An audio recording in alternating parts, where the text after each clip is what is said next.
The test is in 4 parts: Part 1, Part 2, Part 3, and Part 4. Now look at Part 1. Part 1. You are going to listen to a conversation between two friends who are discussing the organization of a party. As you listen, answer the questions.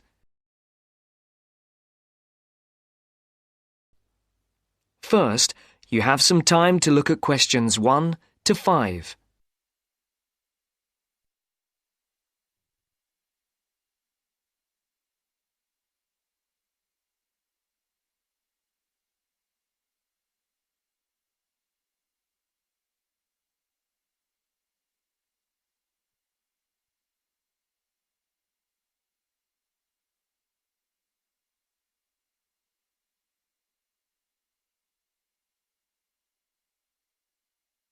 Now the test will begin.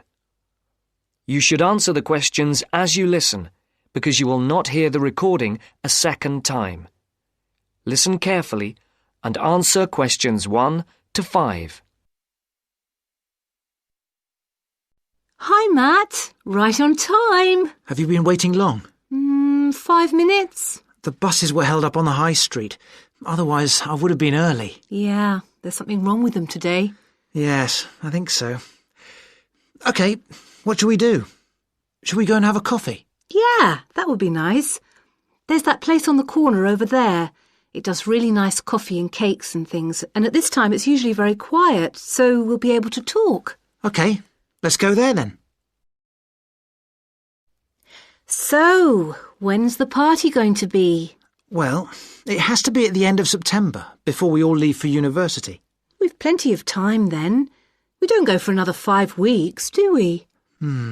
Well, we haven't really got that much time, if you think about it. There are only a couple of weeks at the beginning of September when all of us are around. Oh, yes, I forgot. Nazrin, Phil and Nikki and all that lot have gone off on holiday. And I'm away for 2 weeks from tomorrow. So, what does that leave us then? As far as I know, we're all here between the 19th and the 30th of September. Will Sandra be around then? I know that she has a whole string of family birthdays at that time, and she might not be available. Well, let's make a note of that, and we can contact her about it. OK. Shall we settle for the 21st of September then? What day is the 21st? It's a Saturday. Is that OK? That's fine. Before the conversation continues, look at questions 6 to 10.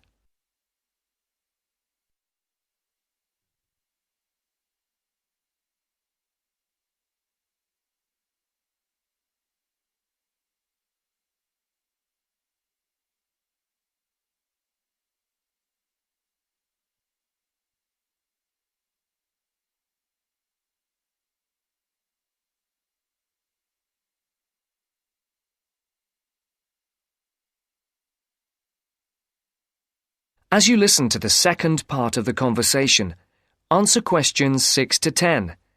For these questions, there are 3 alternatives, A, B, and C. Decide which alternative is the most suitable answer and circle the correct letter. And now for the tricky bit.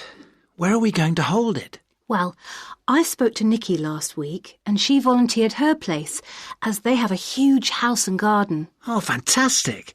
Will her parents be around? Yeah, I think so, but she said they won't mind. Oh, right. Well, my parents wouldn't like it at all. Nor mine. But is it definite? Yes. When I spoke to her, she said it was definitely on. I'll just have to confirm the dates with her. We thought it would be one weekend in September, so I'll just have to make sure that that one is okay. One thing Nikki suggested, we could have a daytime party, as we could be outside if the weather is fine. Oh, wow. How far out does she live? It's not that far. Do you know where West Road crosses the bridge? Yeah. It's the first house on the right, with that huge drive up to the front door. Oh, right. I know exactly where it is. The road is off the A33 and runs north, then over the bridge and first on the right. I know it. Oh, the place is amazing. You know it has a big swimming pool. Does everyone know where she lives? Most of her friends do, but not all. But it doesn't matter, as we can put this map Nikki sent me in with the invitation. How shall we do the invitation? We can do it on the computer. I can scan the map, and we'll put it all onto an A4 page. Is this the address? Can I just write the address down? It's 93 West Road, and I'll take the phone number. It's 477130. Right. There's one other thing. Yes? We're all giving £10 towards refreshments and food. There'll probably be a barbecue. Do you think that's enough? Oh, right. Yeah, that's fine. And everyone will have to help tidy up afterwards, including the boys.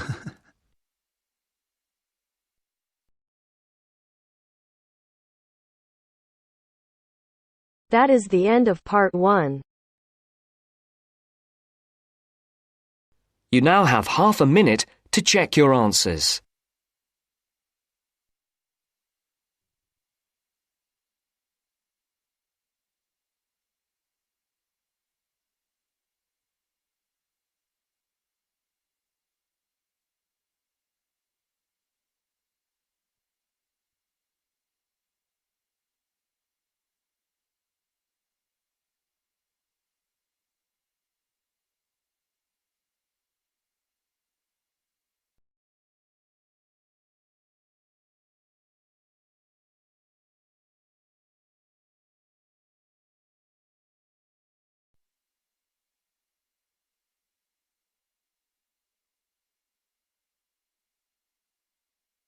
Now turns to part 2. Part 2. You will hear a talk on New Zealand radio about an art sale which is being held to raise money for charity. First, you have some time to look at questions 11 to 13.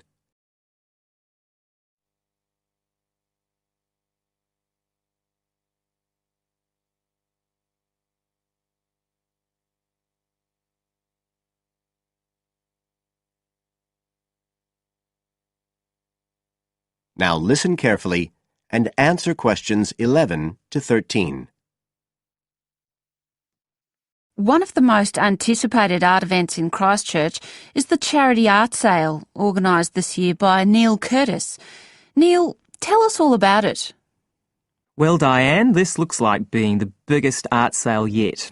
And the best thing about it is that the money raised will all go to charity. So what you probably want to know first is where it is. Well, the pictures will be on view all this week, most of them at the Star Gallery in the shopping mall. But we have so many pictures this year that we're also showing some in the cafe next door. So do drop in and see them any day between 9 and 5. Now, if you're interested in buying rather than just looking, and we hope a lot of you will be, the actual sale will take place on Thursday evening, with sales starting at 7:30. Refreshments will be available before the sale, starting at 6:30. We've got about 50 works by local artists showing a huge range of styles and media, and in a minute I'll tell you about some of them. You're probably also interested in what's going to happen to your money once you've handed it over. Well, all proceeds will go to support children who are disabled, both here in New Zealand and also in other countries. So you can find an original painting, support local talent, and help these children all at the same time. Before you hear the rest of the talk, you have some time to look at questions 14 to 20.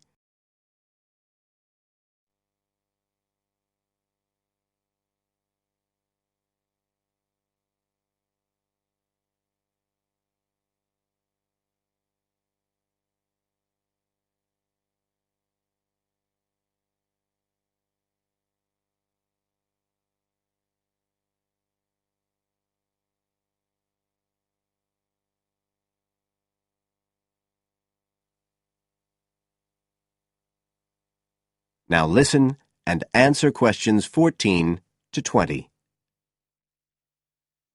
Now, let me tell you a bit about some of the artists who have kindly agreed to donate their pictures to the charity art sale. One of them is Don Studley, who has a special interest in the art sale because his 5-year-old daughter was born with a serious back problem. After an operation earlier this year, she's now doing fine, but Don says he wants to offer something to help other less fortunate children. Don is totally self-taught and says he's passionate about painting.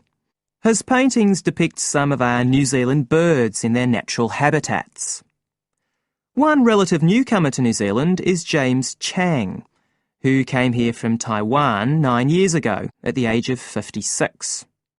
Mr. Chang had 13 exhibitions in Taiwan before he came to live here in Christchurch, so he's a well-established artist, and art has been a lifelong passion for him. His paintings are certainly worth looking at. If you like abstract pictures with strong colour schemes, you'll love them. Natalie Stevens was born in New Zealand, but has exhibited in China, Australia and Spain. As well as being an artist, she's a website designer. She believes art should be universal, and her paintings use soft colours and a mixture of media. Most of her pictures are portraits, so watch out. Some of them may even be friends of yours. And then we have Christine Shin from Korea. Christine only started to learn English 2 years ago when she arrived in New Zealand, but she's been painting professionally for over 10 years, and she sure knows how to communicate strong messages through the universal language of art. She usually works from photographs and paints delicate watercolours, which combine traditional Asian influences with New Zealand landscapes, giving a very special view of our local scenery. Well, that's all I have time to tell you now, but as well as these 4, there are many other artists whose work will be on sale, so do come along on Thursday. We accept cheques, credit cards or cash. And remember, even if you don't buy a picture, you can always make a donation. That is the end of part 2. You now have half a minute to check your answers.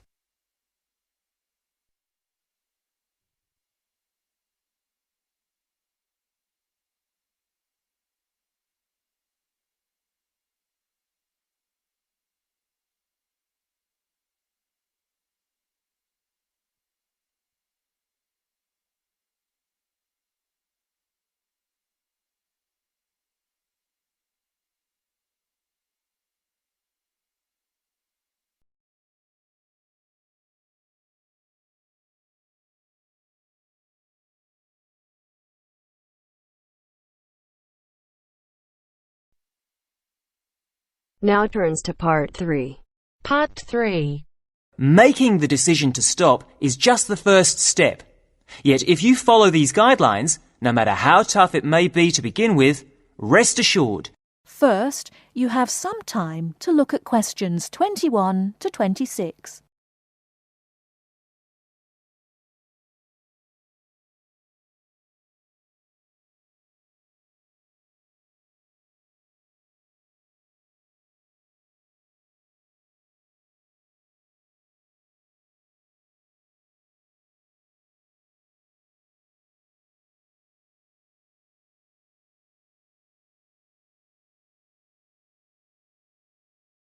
Now listen carefully and answer questions 21 to 26.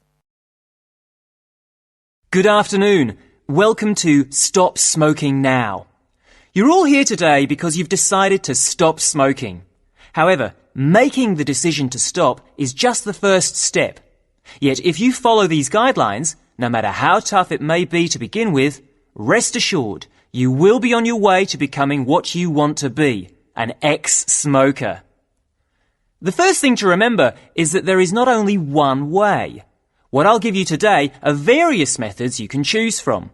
They all work and they can all help. The first method I would recommend is based on something we all have, but in different degrees, namely willpower. Of course, just making the decision to stop is an enormous act of willpower alone. But what exactly does this mean?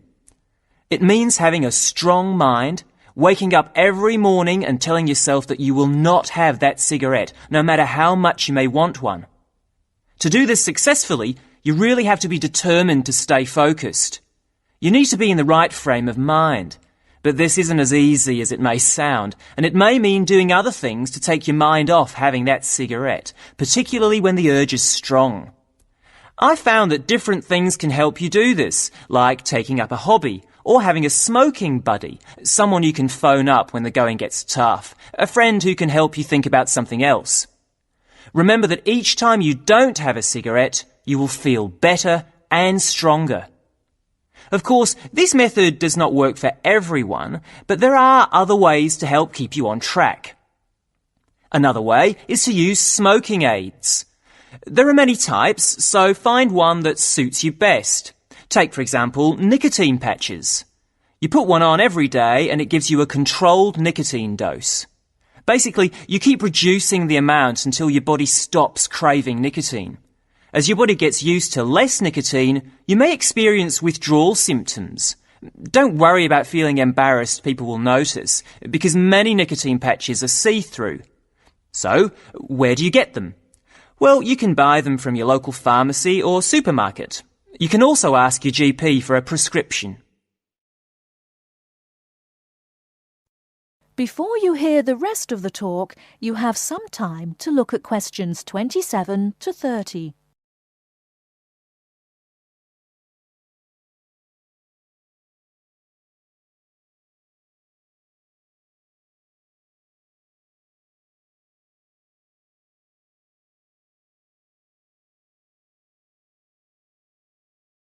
Now listen and answer questions 27 to 30. Another method that is becoming more popular is alternative therapies. Giving up smoking is not only difficult for your body, but also your mind, as the emotional stress can be really severe. One therapy that springs to mind is acupuncture. This can help you relax, calm you down, making you much more likely to want to give up. Acupuncture usually lasts between 50 to 90 minutes. As your body and mind become stronger, you should need fewer sessions. The good thing about acupuncture is that it takes harmful toxins caused by smoking out of your body. And I'm sure you'll all like this, it does not increase your appetite. So giving up smoking using this method means you won't put on weight. It can take as few as 5 acupuncture sessions to cure you, but of course this depends on the type of person you are. I suppose one of the biggest advantages of using this method is that there are almost no withdrawal symptoms because it works from the inside. What I mean by this is that acupuncture takes away your wanting to smoke, and this feeling, on top of the feeling of calmness, stays with you after the treatment is over. At the end of the day, it doesn't really matter which method you choose. What's important is that you make the decision and then stick to it no matter what. If you give up, think of the money you'll be saving. There is no better time to start than today. You can kick the habit for good. That is the end of part 3. You now have half a minute to check your answers.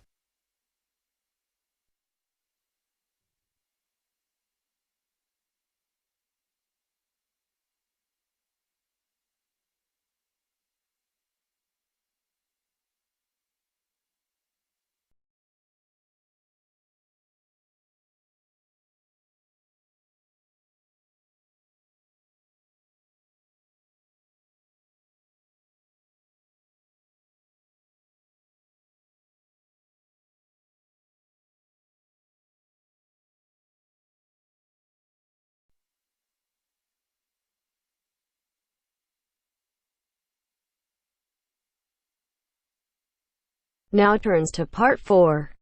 Part 4. You will hear part of a careers advice talk on working freelance. First, you have some time to look at questions 31 to 40.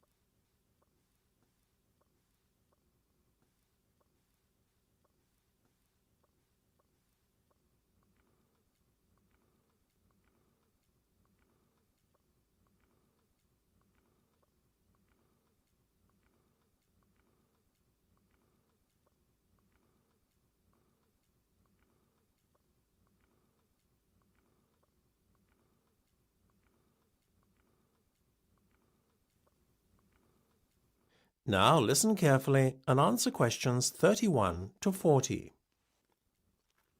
Working for an employer in a 9-to-5 job has long been the accepted norm. However, this could soon be set to change. A rising level of unemployment, combined with a sense of disillusionment amongst employees with their workaday lives, is at the root of this modern-day revolution in the workplace. Now, there is a growing trend amongst people of all ages and from all walks of life to opt for freelance work rather than working for an employer.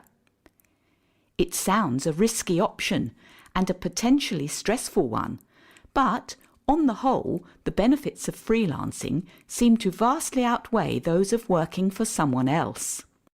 In fact, recent research has shown that those who quit their jobs to work for themselves are the country's happiest and most productive workers.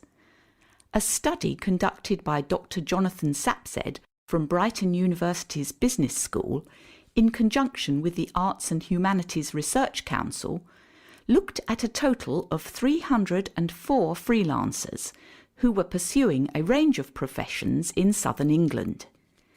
They found that, far from struggling to get by, many were not only doing well but excelling in their new professions. So, what are the advantages of freelancing? Well, there are many. One of the most obvious benefits is not having to be answerable to a boss and having to face criticism or unfair demands. In addition, not being based in an office or shared workplace with competitive or difficult colleagues is another bonus. But what is probably the most attractive pull of working freelance is the freedom to determine your own work schedule. You are no longer at the mercy of a timetable dictated to you by your employer. If you have family commitments, these can easily be fitted around your working hours. Furthermore, if you have an off day one day, it's easy to make up time another day without having to face your employer's wrath when you are being less productive than usual. Those who work in creative and digital industries stand to benefit most from working freelance. In these fields, workers are at liberty to choose their ideal working location, as they are not restricted to working in a set place. It really is an ideal lifestyle that many would aspire to if they were more aware of the options available to them. Lastly, to add to an already convincing list of benefits from doing freelance work, there is the financial reward. Freelancers typically work a 38-hour week and earn a median wage of £43,000, well above the national average of £25,000, and are happier than other workers. It seems that people are now catching on to the myriad benefits that come with working as a freelancer.